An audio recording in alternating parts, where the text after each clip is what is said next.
Senhoras e senhores, meu respeitável público, um feliz 2024 para vocês, um feliz Natal para quem eu não abracei ontem, ou seja, todos vocês muito provavelmente. Dificilmente vi alguém nesse dia 25. A gente finaliza o ano falando de um tema que dá para falar todos os anos. Quantidade de jogos que as equipes e os jogadores fazem, por que vai aumentar, a quem interessa Fred Caldeira, que se jogue cada vez mais, se descanse cada vez menos e se continue comendo peru e passas nessa noite de Natal. Exatamente, Marcelo Beckler. Feliz Natal e um feliz Ano Novo já adiantado para todos nós e todos vocês. Cara, nesse momento é que esse programa está indo ao ar no Boxing Day, né? Ou seja, enquanto você vê esse programa, provavelmente eu estou tentando, né, andar numa casa com presentes espalhados pelo chão e a minha cabeça totalmente zonza pelo dia anterior e indo para um estádio de futebol num frio em que todo mundo finge que é legal e eu detesto. Porque o Boxing Day é uma coisa, que dia horroroso para se ter futebol. Mas eu imagino que assistir de casa deva ser muito legal, coisa que eu não consigo fazer. Vinheta!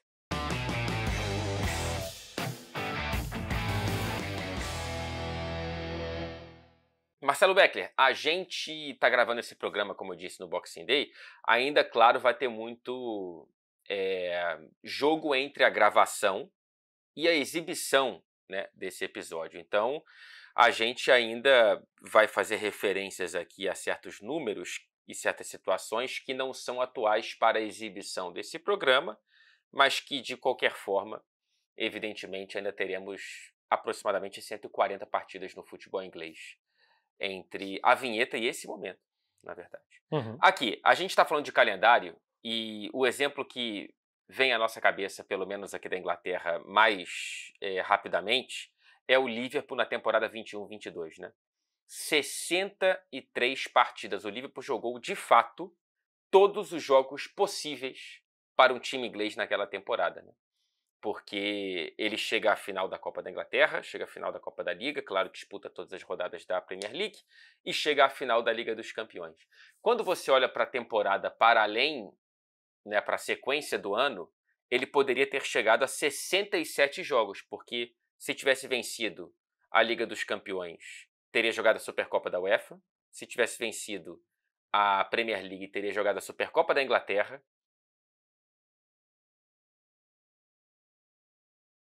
e com o título da Champions, os 2 jogos do Mundial de Clubes até dezembro de 2022, 63, podendo chegar a 67.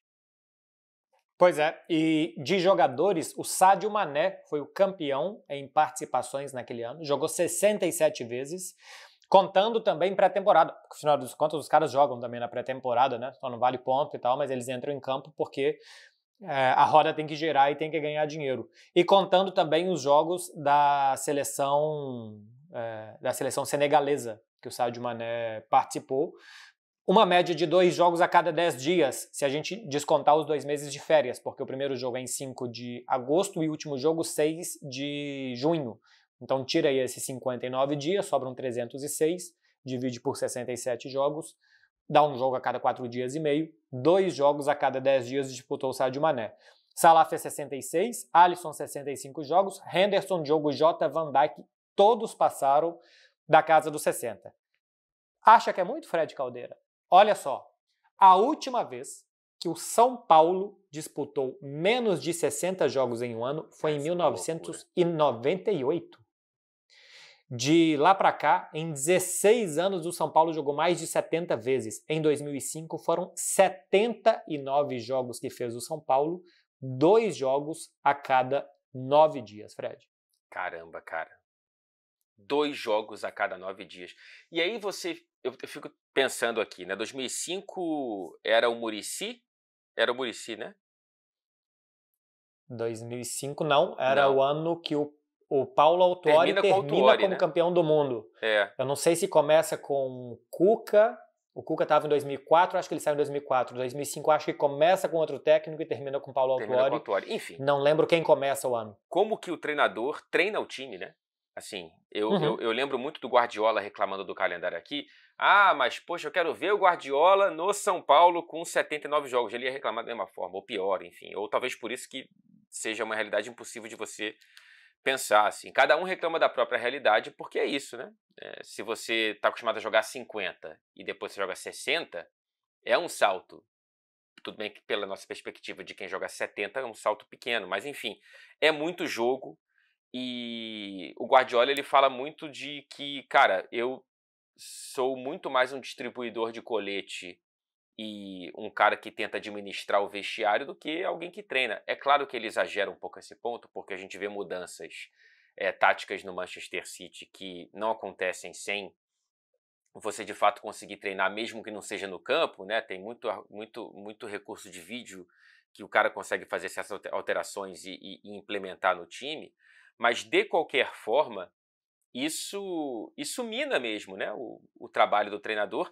E imagina nessa máquina de moer treinadores que é o Brasil, quando o cara não tem nem tempo de treinar. Sem dúvida. Tem uma diferença entre Brasil e Europa, que o Brasil, até pouco tempo, não parava o futebol por conta da data FIFA.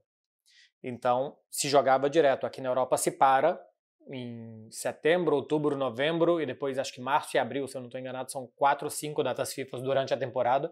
Vocês têm uma em agosto ainda, acho que são 4 ou 5 datas FIFA que não se joga. Ah, então os caras descansam. Não, porque eles vão com suas seleções. E às vezes é mais cansativo ainda, porque Alisson e Fabinho, por exemplo, para falar do Liverpool, que a gente estava falando, tinham que ir para a América do Sul 5 vezes durante o ano, um dia de viagem para ir, um dia para voltar, 5 horas de fuso horário para lá, 5 horas de fuso horário para cá, para jogar com as suas seleções. E o técnico, o Klopp, o Guardiola, que ficava por aqui, também não conseguia treinar o time, porque ele perdia 16, 17 jogadores de um elenco de 25 para as seleções principais e mais uns 3 ou 4 para as seleções de base. Tem muitos clubes que têm jogadores de 18, 19, 20 anos que vão para as seleções sub-21, os técnicos não conseguem minimamente dar um treinamento. Tem o problema de como que os técnicos conseguem treinar. E outra coisa, né? Por exemplo, na Europa não tem concentração, esse é um dos motivos. Senão os jogadores não têm vida, Fred. Eles não conseguem ver a família jogando em média 2 vezes a cada 10 dias, como fez o Mané, mais as idas para jogos, mais as voltas de jogos.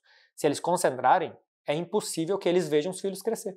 Não, e tem muitas vezes que essa relação familiar, e pro bem e pro mal, né, dos vestiários, ela é por isso, né? Porque você passa de fato mais tempo com esses caras do que com a tua própria família. E aí, Becker, um dia você tropeça em casa e tem mais 3 filhos ali, uma sogra que você nem conhecia, né? E uns 4 cachorros e outra fechadura e você não consegue nem abrir a própria porta de casa.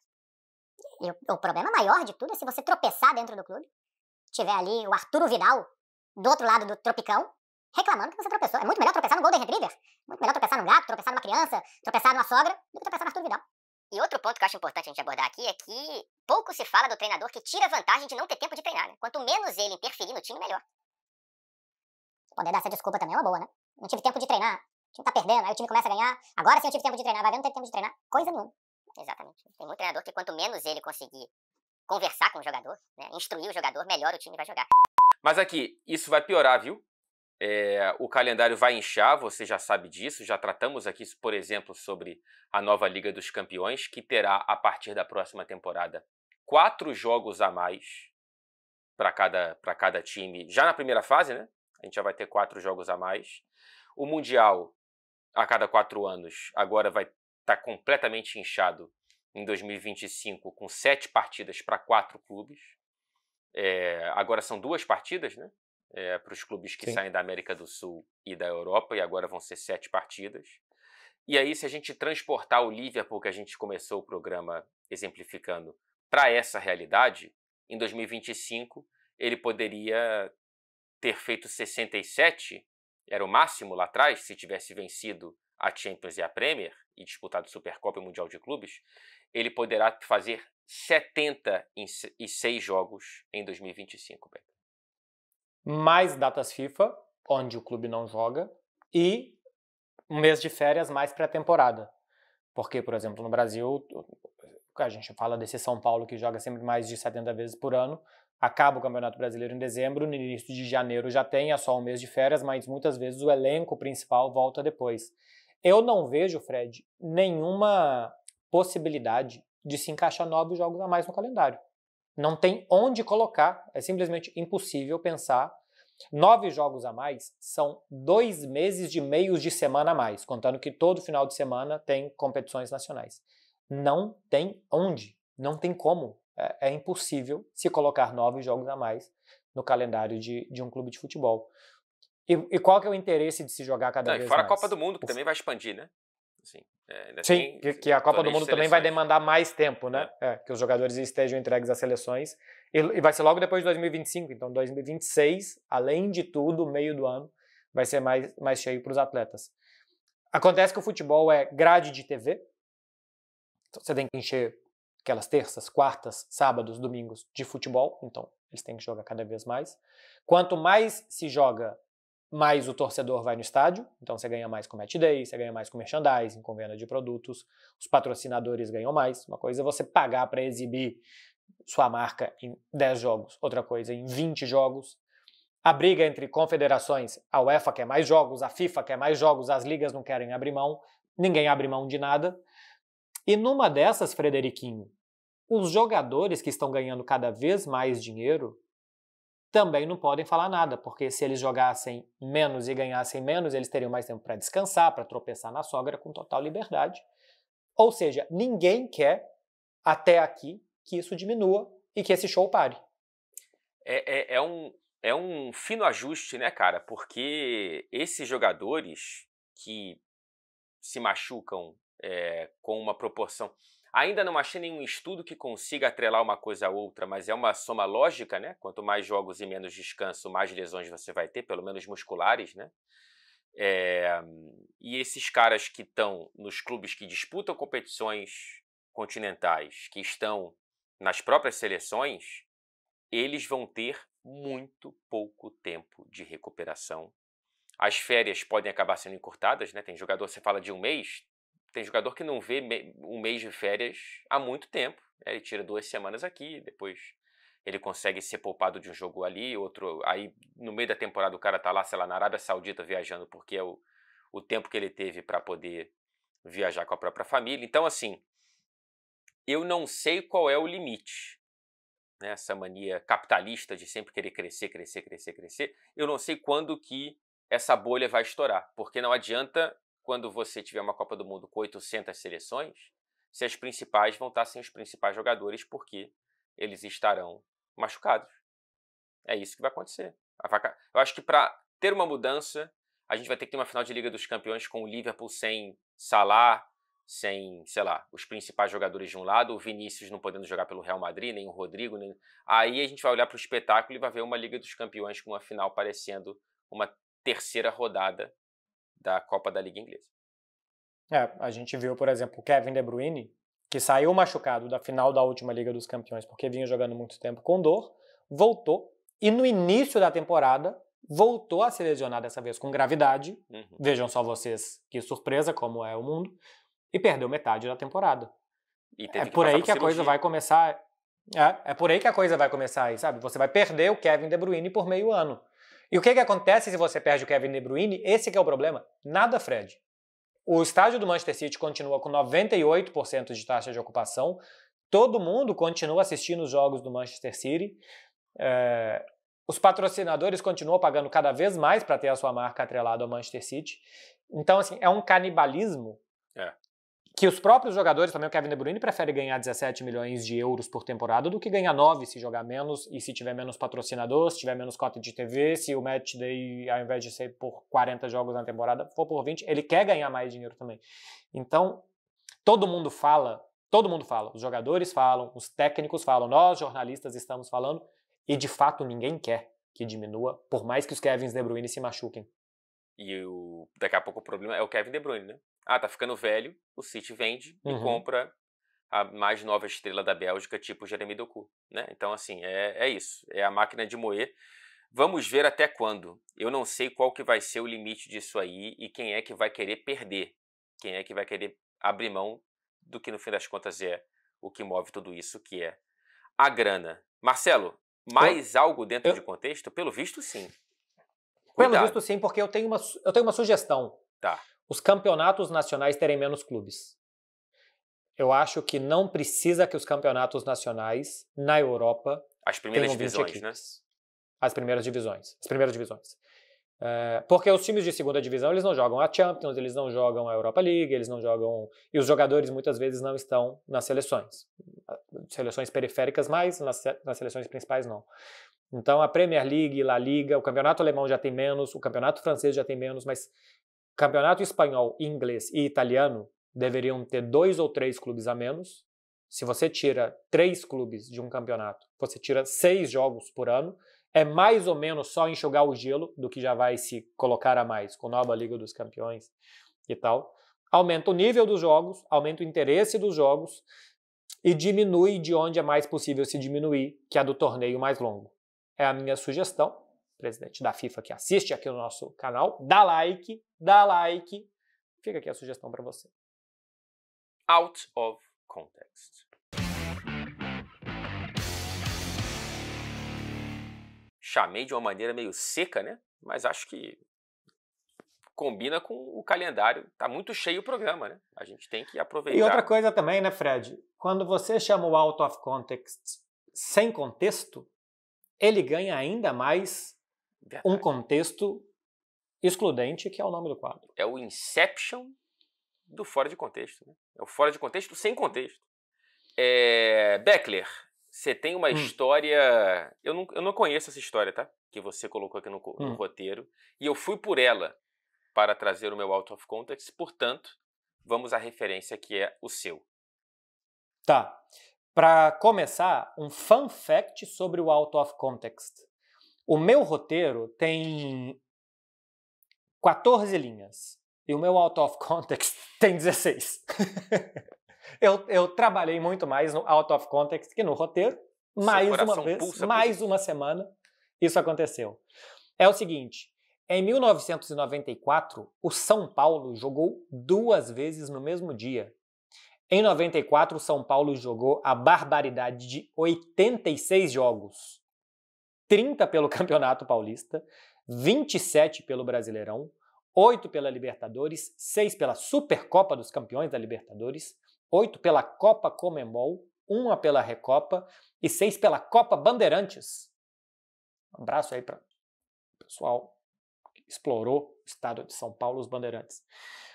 E entre os dias 16 de novembro, que já era final de temporada, 16 de novembro e 23 de novembro, em uma semana, o São Paulo fez 5 jogos em um espaço de 8 dias. 5 jogos. No dia jogou 2 vezes com o Sporting Cristal, além de tudo teve que ir para o Peru, Grêmio, Guarani e Corinthians. E no dia 16, nós chegamos ao auge do absurdo, que o São Paulo jogou 2 vezes em casa, uma rodada dupla. Primeiro, São Paulo jogou contra o Sporting Cristal, com o seu expressinho, e depois jogou contra o Grêmio. O Juninho Paulista jogou os 2 jogos. Ele entrou no segundo tempo das 2 partidas, fez um gol e deu 2 assistências somando os 2 jogos. Pela Conmebol ele fez um gol e deu uma assistência, e pelo Brasileirão ele deu uma assistência. Esse expressinho do São Paulo, que era um time B do São Paulo que jogava a Conmebol, tinha jovens e jogadores menos utilizados. Por exemplo, o Rogério Ceni, o Bordon, que depois jogou bastante tempo no futebol alemão, Juninho, Denilson, Caio Ribeiro, entre outros, treinados por Muricy Ramalho, faziam parte do expressinho do São Paulo, que fez uma preliminar para o jogo de fundo quando o São Paulo jogaria contra o Grêmio. 2 vitórias naquele dia. Parabéns, São Paulo e Juninho. Que loucura. Então, assim, no fim das contas, o futebol encolheu o calendário para agora aumentar um pouco mais. Tá cada vez melhor. São Paulo só tá jogando 77 vezes por ano agora, Fred. Eles estão reclamando. Chama o Juninho Paulista para comentar isso aí. Agora, o Juninho Paulista, que jogou 2 jogos no mesmo dia, não entendeu um jogador pedindo para não ser convocado para atender ao nascimento do filho, é completamente coerente. Totalmente. E outra coisa, provando aí que os paulistas são absolutamente alucinados pelo trabalho. Ele nem nasceu em São Paulo, é o Juninho Paulista, mas pelo espírito mesmo, trabalhador. Exatamente. É o Juninho trabalhador. Cara, eu vou trazer um exemplo não tão bizarro quanto, mas quase tanto quanto, e que vem daqui da Inglaterra e que está fresco na memória de todos, que é do Liverpool também, né? Um exemplo aí de um clube sempre castigado pelo calendário, que teve que jogar 2 jogos em 2 dias. E em 2 continentes diferentes. Não são 2 países. E Juninho Paulista estava lá. E o Juninho Paulista estava lá. E fez 4 gols e 3 assistências. O Liverpool teve que jogar por conta do Mundial de Clubes de 2019, vencido pelo Liverpool sobre o Flamengo com o gol do Firmino na prorrogação. Teve que jogar a Copa da Liga Inglesa em paralelo aqui, né, na Inglaterra, evidentemente. No dia 17 de dezembro, foi Aston Villa contra Liverpool pela Copa da Liga Inglesa. E no dia 18 de dezembro, no Catar, o Liverpool enfrentou o Monterrey do México pela semifinal do Mundial de Clubes. E por isso, claro, teve que se dividir em 2 elencos. Ganhou do Monterrey com um gol decisivo do Roberto Firmino por 2-1. E o Aston Villa, de maneira extremamente deselegante, viu os garotos do Liverpool e não perdoou e fez um 5-0 para cima do Liverpool. Tá aí o Aston Villa não entendendo o espírito daquilo que se transformou num amistoso, né? É quase como assaltar idoso, Marcelo Beck. Não, mas é uma coisa até mais fácil. Eu, quando jogo, por exemplo, videogame com os meus primos, o que eu sempre faço é ameaçar eles se eu não ganhar. Eu sou o maior campeão de videogame da minha família. Porque os meus primos mais novos eu faço como fez o Aston Villa aí. Ameaça tirar o videogame das crianças do Liverpool para fazer esse 5-0. Eu ofereci um controle para minha irmã que não estava conectado. E perdi às vezes, né? E às vezes perdia. Perdia. Era melhor deixar a criança jogando. Exatamente. Mas você sabe que isso daí, eu acho que o próprio São Paulo fez em 93. Quando ele vai jogar o Mundial em Tóquio contra o Milan. E eu acho que tem algum desses jogos aí de Campeonato Brasileiro, Campeonato Paulista, que ele joga também com um time qualquer depois no dia seguinte. Estou falando isso aqui completamente tentando buscar memórias de 30 anos atrás, quando eu tinha 6 anos de idade. Mas eu acho que isso aconteceu com o São Paulo em 93 também. E o Juninho Paulista estava nos 2 jogos. Estava nos 2 jogos. Nem fazia parte do elenco ainda, ele estava batendo na porta. Eu quero trabalhar, eu não consigo, eu tenho espírito paulista. Resumo.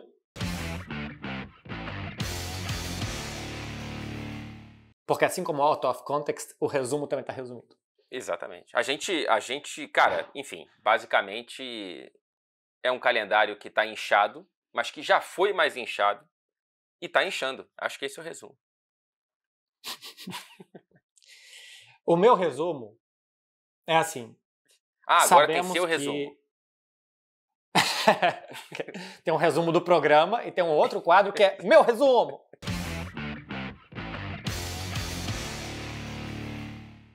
O resumo que eu trago para o programa é que ninguém está interessado em melhorar a situação. Ninguém. Os jogadores não querem, os técnicos não querem, os jornalistas não querem, os dirigentes, menos ainda, da UEFA, da FIFA, das federações nacionais. Ninguém quer que se jogue cada vez menos, porque o público quer consumir cada vez mais futebol de qualquer jeito. Eu, quando chega uma segunda-feira à noite e não tem um joguinho para ver, eu falo, mas não podia ter deixado aquele Aston Villa Brighton para segunda-feira? Podia ter deixado aí um Borussia Dortmund Frankfurt para sexta-feira às 8h30? A gente quer consumir cada vez mais, a gente quer consumir futebol como se fosse qualquer coisa que a gente abre no YouTube e procura um conteúdo. Só que tem humanos do outro lado que precisam viajar, treinar, ver suas famílias, e nem eles, porque eles ganham muito dinheiro para isso, nem eles estão interessados em diminuir. Então o resumo é paciência, es lo que hay. Vai ser assim por muito tempo ainda. É o que é, né? Bom, o meu resumo, já que você teve o seu, é que se um dia chegasse a segunda-feira sem nenhum joguinho na televisão, no aplicativo, atravessa a rua, pega um ônibus, procura o primeiro campo de pelada do seu bairro e lá estará ele, Juninho Paulista, com uma bola. Correndo sozinho. Ai. Tchau. Contra pais de família. E o pai, que eu preciso ver meu filho e tal. Ele falou, então semana que vem você não volta. Paulista tem que trabalhar. Pois é. Vai estar lá. E fazendo uma live no Instagram. Então, você vai conseguir assistir futebol. Até o próximo programa, Marcelo Beckler. Até o ano que vem. Abraço, Juninho Paulista, que assiste e curte também aqui os nossos vídeos.